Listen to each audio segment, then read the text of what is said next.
Okay, so we're at one of our apiaries here in Grand Junction, Colorado. Actually, you're out in Fruita. And this is an agricultural area. And one of the methods that we use to find apiaries is we contact our friends who are farmers and then ask for referrals. So we ask like, hey, do you know anybody who would be willing to share their farm with some honeybees?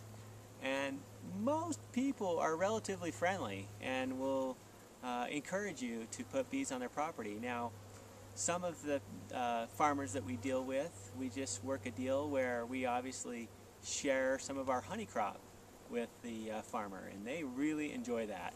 So we have lasting relationships where we have apiaries that have been established for years and years and years, and of course the landowner every fall gets approximately anywhere from a half a gallon to a gallon of honey. So that's how we work our apiaries. You can see we're actually in a shaded area. The beehives are protected from the sunsets here in the desert, as Grand Junction is relatively warm in the summer times, and so shaded apiaries are a plus. The water supply for the bees is about 25 yards to my right in an irrigation ditch and canal that runs year-round from the Colorado River. We also have, you know, as you can see, access where the road comes through. To find more apiaries, you need to obviously network with some of the farmers or growers in your area. You need to also remember that where do they meet? Where can you find them? Some of the places here in our towns are some of the small little burger joints that are local, coffee shops.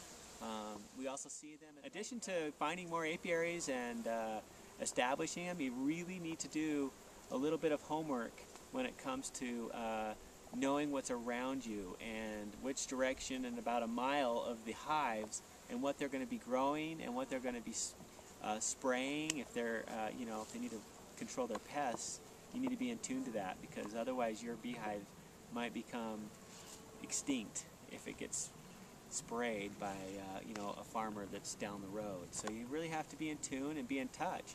And you might even want to contact your local aerial spraying company just to know their schedules, and you can maybe even register your apiary. In some states it's required, but not in all states. But you want to tell the spray companies where you're at so that when they come, they'll give you a phone call or a heads up. Or the farmer that your property, that the bees are on, they'll give you a heads up, and they can kind of tell you, hey, you might want to either move your bees, cover them, duct tape them up, not let them out for the day, or 2 or 3, just depending on what they're spraying and on how serious it is.